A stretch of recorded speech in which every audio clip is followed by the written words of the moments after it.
Mga kabunyog, mga kababayan, maraming nagtatanong sa atin, totoo ba ito na aarestuhin daw, may warrant of arrest si dating Senador Sonny Trillanes? Kaya may tanong, ano ba itong warrant of arrest na ito kay Trillanes? Seryoso ba ito? Hindi, ang totoo mga kabunyogan, totoo naman, mayroong warrant of arrest na nilabas laban kay dating Senador Sonny Trillanes. Kaugnay ba saan to? Tungkol ba saan to? Tungkol ito sa kaso na isinampa ni Pulong Duterte kay Trillanes. Ito nang ano na yan, mga 2025 na yan na kaso. 2025. Pero yung kaso na yan, magaan lang naman yan. Magaan lang naman na kaso yan. Hindi naman yan yung napakabigat na kaso. False testimony.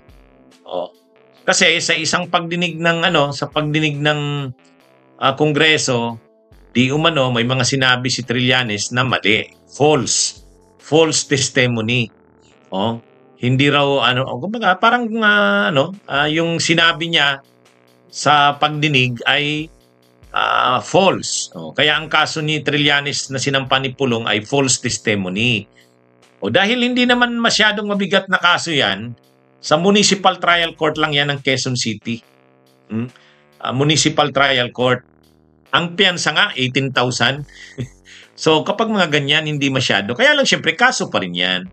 Pero wala namang problema yan. Alam naman natin si Trillanes, talaga namang ang daming kasong kinakaso sa kanya ng kampo ng Duterte. Pero wala naman sa kanyang maikaso na mga plunder. Hindi naman tulad ng mga sinampa niya. Si Trillanes kasi ang mga sinampa sa mga Duterte, plunder kahit kay Bongo. O kaya illegal drug smuggling. Illegal drug smuggling, yung mabibigat yun. Yan yung mga no bail. Plunder, illegal drug smuggling. Yung mga kasong isinampa sa Duterte yun, mabibigat. Ngayon, gumaganti itong mga Duterte kay Trillanes, wala naman silang makuhang mabigat na kaso ng mga plunder, kung ano-ano. Kaya yan, false testimony ang kinaso kay Trillanes. Ngayon, naglabas ng resolution yung judge. Siyempre, dahil may resolution na yung judge, may probable cause daw, nag-issue ng warrant of arrest kay Trillanes. Ngayon, yung warrant of arrest na yan, hindi ka naman makukulong kung dahil may piyansa naman available. Ang nakalagay yata, nakita ko 18,000. So 18,000 sa tingin ko nagbayad na si Trillanes. Nag-bail na nag-post na ng bail si Trillanes. Hindi naman siya makukulong na niyan. Ano na yan? Kasi talagang kapag lumalaban ka, lalo't kalaban mo ang Duterte, asahan mo nagagantihan kanya ng mga kaso. Kaya lang, ano naman ang kasong mabibigat? Wala. Kaya katulad lang yan, false testimony.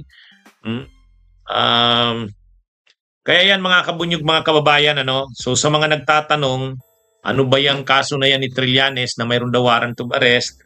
False testimony po ang kaso. Kaugnay saan yan? Pag-appear ni Trillanes sa pagdinig ng Kongreso. Kinasuhan siya ni Pulong Duterte. Ngayon, may resolution na, may warrant of arrest. Siyempre, kasabay, pag may resolution, kasabay niyan, may warrant of arrest. So yan, mga kabunyog, ang tungkol dyan sa kaso na yan, makukulong ba si Trillanes? Hindi. Kasi bailable naman. Magkano ang bail? 18,000. Ano lang yan, bahagi yan. Kapag lumalaban ka talaga sa mali, linalabanan mo ang nakikipaglaban ka sa mga tulad ng Duterte, sahan na yan na talagang ganyan yan. Actually, may kaso pa nga si Trillanes doon sa Davao.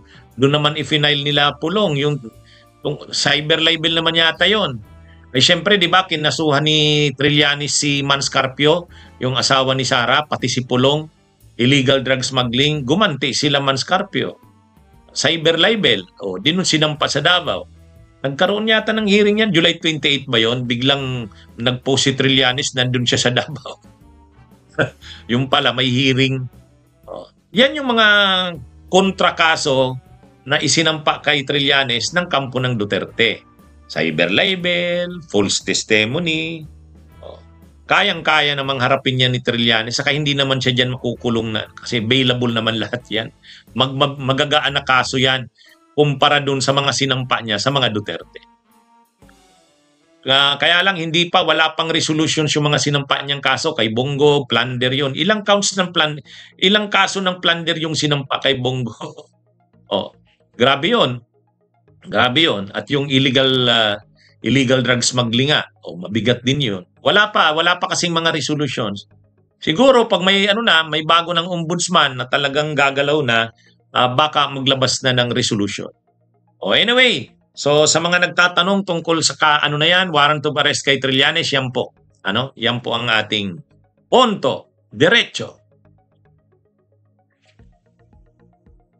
Bunyog, bunyog, halikan na kasama ka. Bunyog, kapag buklod ay may pag-asa. Luzon, Visayas, Mindanao, isa ang pananaw. Sa bagong Pilipinas ang bunyog isisigaw.